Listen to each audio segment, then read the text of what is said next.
अस्सलाम वालेकुम, कैसे हैं आप लोग। तो सुबह का वक्त है और 5:30 बज रहा है और चलते हैं टेरेस पे और देखते हैं कि वहाँ का नज़ारा कैसा है। तो रात को बारिश हुई है और ये देखिए बादल माशाल्लाह इतने खूबसूरत लग रहे हैं।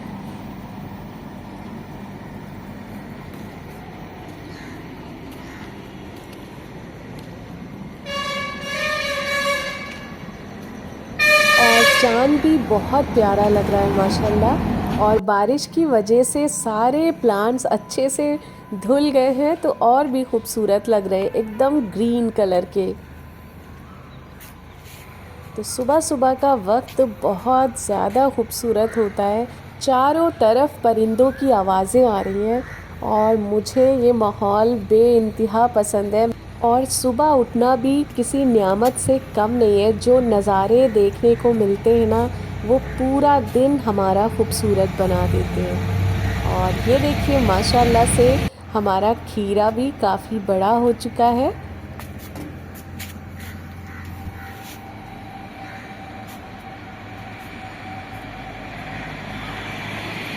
आप लोग इन आवाज़ों को ज़रा महसूस करके देखिए।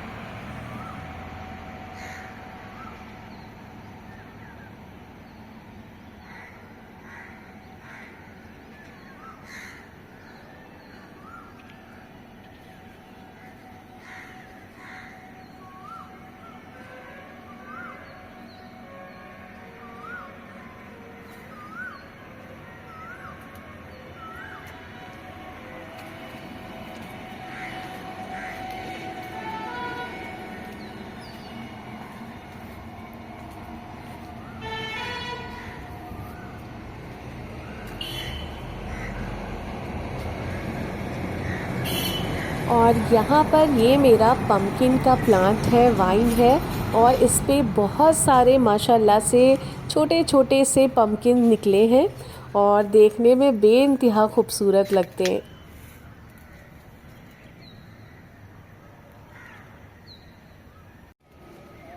और इन फ्लावरिंग प्लांट में बहुत टाइम के बाद ये देखिए फ्लावरिंग बड्स निकल आई हैं और इन बड्स से बहुत सारे खूबसूरत से फ्लावर्स निकलेंगे और इनकी खुशबू भी बहुत प्यारी होती है।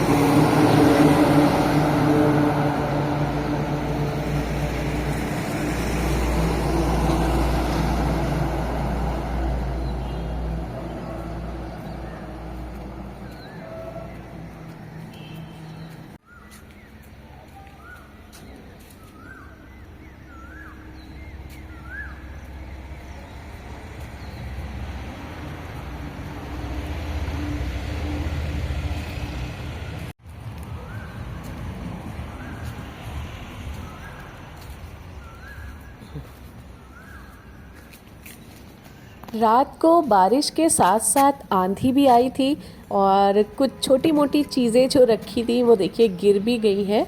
और चुकंदर के हाल तो माशाल्लाह बहुत अच्छे हैं, दिन ब दिन ग्रोथ अच्छी हो रही है। और इधर छोटे छोटे से खीरे और भी निकलने लगे हैं। और इन खूबसूरत नज़ारों को देखने के बाद चलिए चलते हैं अब नीचे और तैयार करते हैं सबके लिए ब्रेकफास्ट।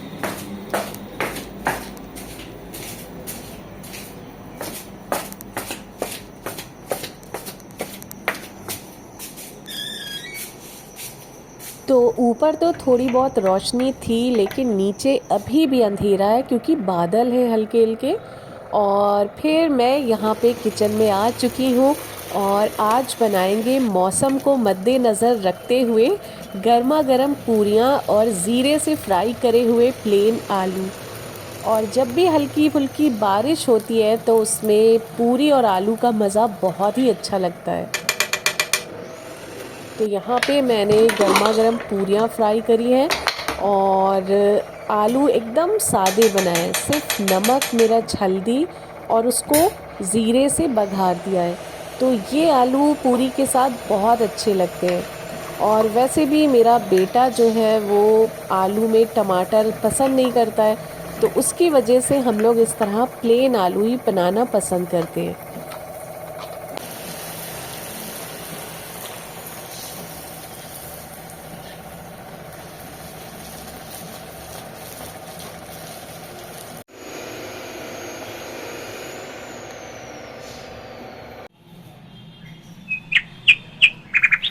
और नाश्ता वगैरह करने के बाद मैं आपको एक नज़ारा दिखाती हूँ। ये देखिए, माशाल्लाह इतनी प्यारी सी चिड़िया है। इसने 2 बच्चे यहाँ पे दिए हैं और वो बड़े हो गए, उड़ने लगे हैं। तो उनकी रखवाली करने के लिए ये चिड़िया हर वक्त यहीं इन छोटी छोटी ब्रांचेस पे बैठी रहती है। और उसके बाद रात को आंधी आई थी, बहुत ज़्यादा धूल मिट्टी हो गई। तो मैंने फिर बहुत अच्छे से पूरा घर को साफ़ किया है। और हमारी झाड़ू बहुत ख़राब हो गई है, दूसरी मैंने मंगवा भी ली है, लेकिन इत्तेफाक देखिए वो भी आई तो इतनी वज़नदार है कि उठा के मेरे हाथ में तो दर्द ही होने लगती है। तो मजबूरी में मैं इसी झाड़ू से फ़िलहाल लगा रही हूँ और उसको साइड में रख दिया है।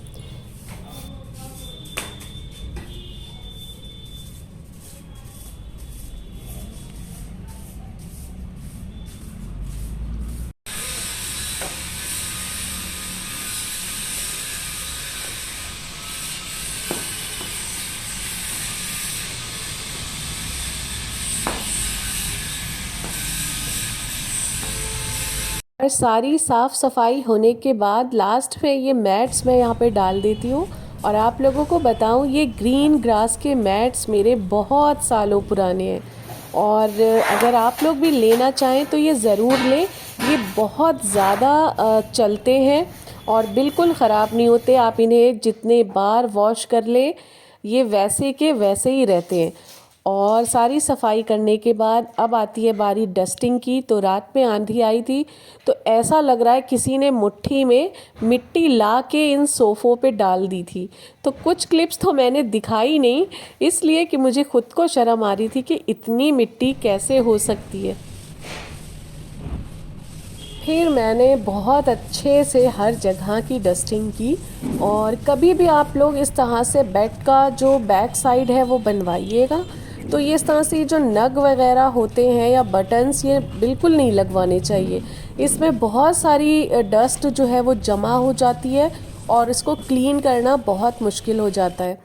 तो प्लेन सा होना चाहिए ये बैक साइड, तो ज़्यादा इजी रहता है।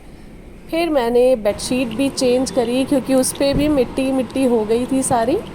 और इस तरह से पूरी हमारी साफ़ सफाई कंप्लीट हो गई।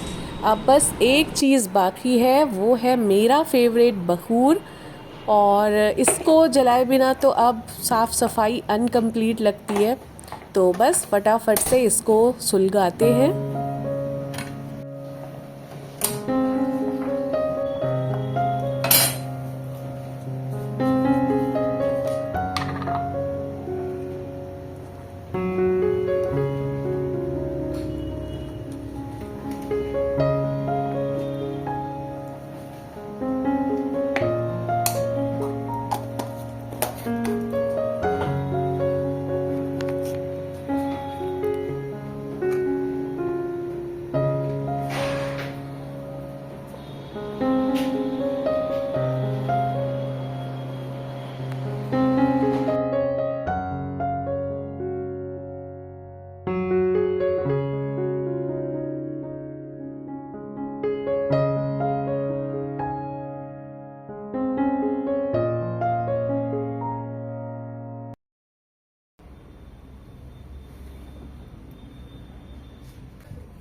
और आज काफ़ी दिनों के बाद ये सब्ज़ी वाले भैया आए हैं, तो फिर मैंने यहाँ पे सब्ज़ियाँ ले ली ज़्यादा सी, क्योंकि आजकल ये बहुत कम आ रहे हैं।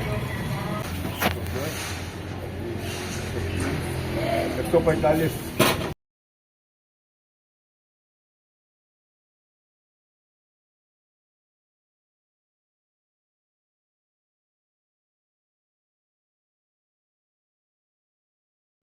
और अब बारी आती है इन सब्ज़ियों को अच्छे से मैनेज करके रखने की, क्योंकि सब्ज़ियां तो ज़्यादा ले ली जाती हैं, फिर उन्हें अगर अच्छे से हम ना रखें तो वो ज़्यादा दिन तक नहीं चलेंगी, इसलिए फिर थोड़ा टाइम इनको अच्छे से मैनेज करके रखने में भी दिया जाता है। तो टमाटर मैंने इस बड़े से बॉक्स में रख दिए हैं, और टमाटर इनके पास छोटे छोटे थे, और मुझे पता नहीं क्यों छोटी प्याज छोटे टमाटर से बहुत ज़्यादा चिढ़ाती हैं। मुझे लगता है कि बड़े साइज़ का होना चाहिए, कि एक प्याज निकाली और अपनी ज़रूरत जो है वो पूरी हो गई। तो फिर मैंने ज़्यादा टमाटर नहीं लिए, बल्कि टमाटर बहुत ज़्यादा सस्ते हैं आजकल। और हरी मिर्च के तो मैं इस तरह से डंठल तोड़ के ही रखती हूँ। इससे क्या होता है, फंगस नहीं लगता है, और हरी मिर्च जो है बहुत लंबे टाइम तक चलती है आपकी। तो बस इस तरह से सारी हरी मिर्च के मैंने डंठल तोड़ लिए हैं। और एक फ़नी बात बताऊं, जैसे ही ये सारी सब्ज़ियां क्लीन करके मैंने रखी, वैसे ही मेरे हस्बैंड भी बहुत सारी सब्ज़ियां लेके आ गए, और मुझे फिर दोबारा ये सब कुछ बाहर निकाल के रखना पड़ा। तो एक बार इसमें टाइम जाता है, लेकिन फिर बहुत टाइम के लिए फ़ुर्सत हो जाती है, आपकी सब्ज़ियां सेफ़ रहती हैं। और मैंने लहसुन, आलू और प्याज फिर मैंने नहीं ली थी, क्योंकि प्याज बहुत ज़्यादा छोटी थी, तो लहसुन और आलू ले लिए थे मैंने। और फिर ये सारे काम काज करते करते कब शाम हो जाती है बिल्कुल अंदाज़ा नहीं होता।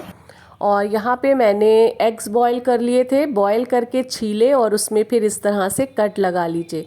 हमेशा जब भी अंडे का सालन बनाइए तो उबले अंडों में कट लगाना बिल्कुल मत भूलिए। इससे क्या होता है, जब आप फ्राई करेंगे ना तो फिर अंडे बहुत ज़्यादा जो चिटकते हैं वो नहीं होगा।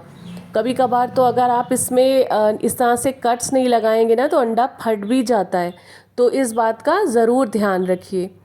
तो ऑयल अभी हल्का ही गर्म है, इसलिए क्योंकि ये जो ऑयल है इसमें मैंने कुछ फ्राई किया था, तो कढ़ाई में ही ढक के छोड़ दिया था, और फिर बहुत ज़्यादा गर्म मैंने नहीं किया। तो मुझे वैसे भी अंडे बहुत ज़्यादा फ्राई नहीं अच्छे लगते हैं मुझे और मेरे बच्चों को, तो मैं हल्का ही हल्का फ्राई करती हूँ। और आज मैंने अंडे के सालन में आलू स्किप कर दिए हैं, खाली अंडे लिए हैं। तो जो ऑयल बचा था उसी में फिर मैंने ज़ीरा ऐड कर दिया, और इस तरह से अंडे का सालन बहुत सिंपल और बहुत अच्छा बनता है। और फिर मैंने लिया टमाटर, प्याज और हरी मिर्च का पेस्ट, और इस ज़ीरे में उसको डाल के अच्छे से फ्राई करना है।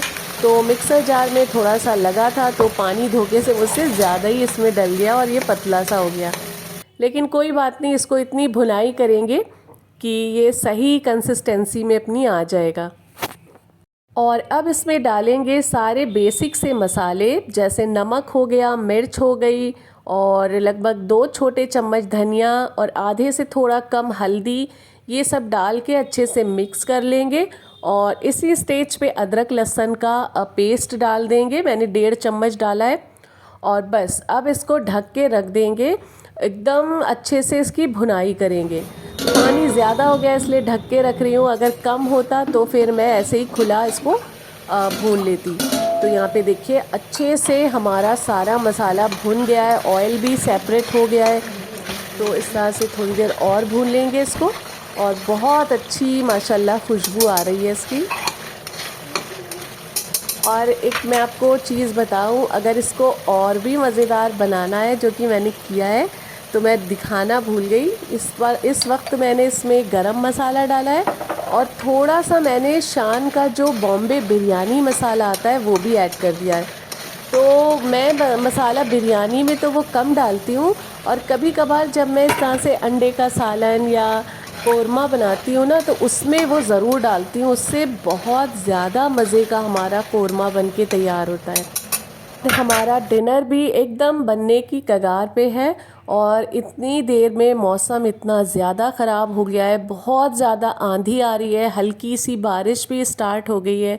तो अभी टेरेस पे चलते हैं और आपको दिखाते हैं कि क्या माहौल चल रहा है। और बादल देख के आप अंदाज़ा लगा सकते हैं, इतनी ज़बरदस्त आंधी आई है। मुझे तो फ़िक्र हो रही थी अपनी जो वेजिटेबल्स मैंने ग्रो की हैं उनकी वाइन्स की, कि कहीं वो टूट के गिर ना जाए, लेकिन अल्लाह का शुक्र है सब सही सलामत है। लेकिन ऐसी आंधी मैंने बहुत कम देखी है।